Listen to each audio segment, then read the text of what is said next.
I just found out my husband has been cheating on me with our married best friend for years, and now I'm quietly planning my escape while they think I'm still in the dark. They don't know that I know, but I caught my husband, 42M, and our married best friend, 32F, making out at the end of our driveway when he was seeing her off after dinner with our family. We live on a small acreage and the driveway is a long way off from the main house. She had forgotten some crockery at the house and I decided to walk it over, because for some reason the two of them always took a while to say goodbye. Now I know why. That's when I saw them lit by her car's overhead lights.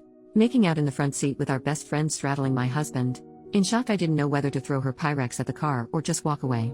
I decided the latter, and was too shocked to cry or be angry. When my husband got back, I had to pretend like everything was normal. I know that it's stupid, but I couldn't sleep that night and decided to go through his phone. She was obviously under a pseudonym, but I found a handful of their messages dating 2 or 3 years back. Her husband doesn't know. He's currently posted overseas as a diplomat. I'm sick with rage and betrayal. I'm lost and have no idea what steps to take next. Update in the same post. Wow, I didn't expect this much support. It's really overwhelming. Just to clarify a few things, I don't live in the US, but in Australia.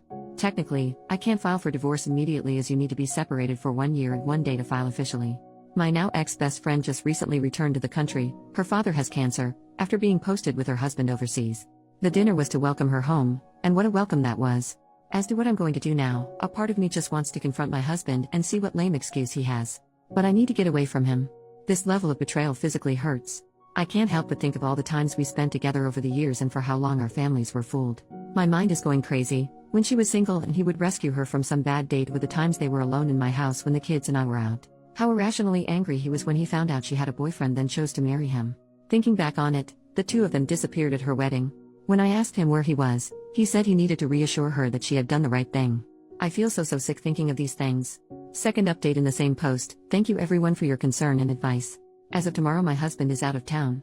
I've tried really hard to act normal around my now ex-best friend, but it's proving difficult and I feel sick. I have been telling both of them that I've caught some terrible bug and just not feeling myself. While my husband is out of town for the next few days, my sister-in-law, who is the only other person who knows, my brother's wife, will help me pack important documents and store them somewhere my husband doesn't know about. I've organized for my kids to stay with them for a week while I sort my stuff out. I've spoken to a family lawyer and they have told me that the best way to start the separation procedure is to no longer be living under the same roof. I'm very fortunate in that most of our assets are also in my name, and the land our house is on was gifted to us by my parents. I'm planning to kick him out after his trip. But before that, I want to catch them both in the act again.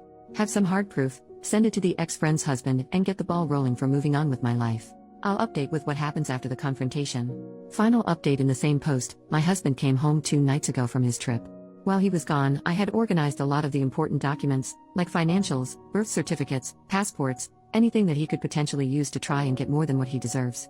They are now safely stored and my kids have been staying with their aunt and uncle for the past few days. I had packed all my husband's things and he has been really good at keeping his tracks clean because there was no evidence of his affair within his stuff. I placed all his belongings in the garage ready for the confrontation with him. I was super nervous because I wasn't sure if I was making the right decision. Once he came home and I remembered seeing him kissing our best friend, I remembered the deep hurt they had caused.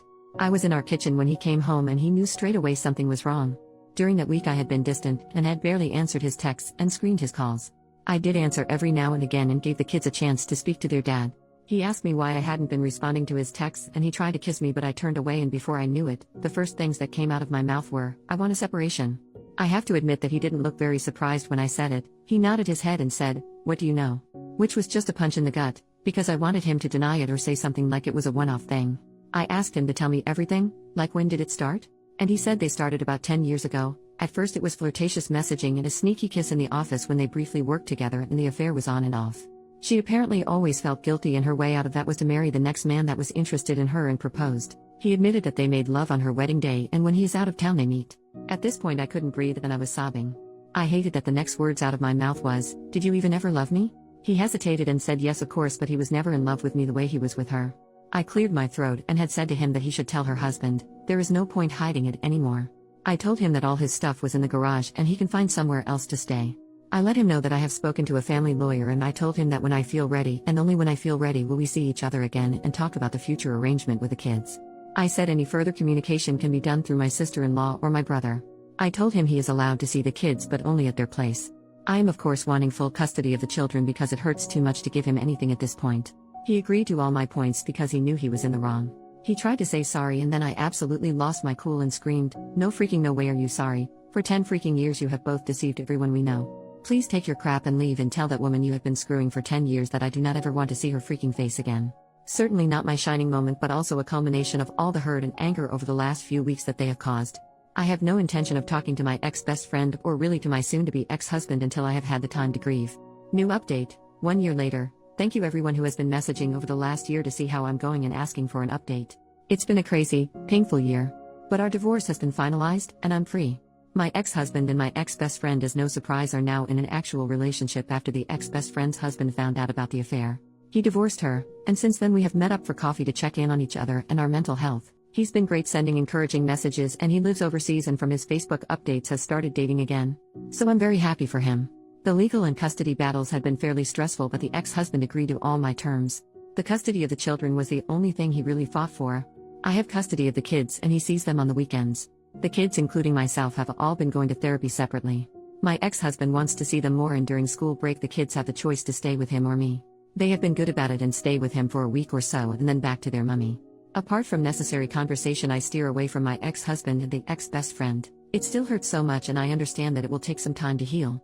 But I am letting go because I don't want them to have that level of influence over my life. They got their little happy ending, I guess.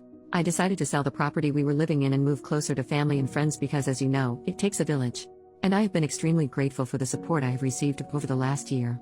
I'm tearing up just as I'm writing this, knowing that I couldn't go through all of this without my loved ones. And for myself, I'm happy overall, still a work in progress but grateful for life. The kids and myself have been enjoying life, and when we have the time and the money, try and take little trips here and there so the traumatic events of the divorce doesn't linger and can be replaced by good memories. Memories where they spent road trips and adventures with their mum.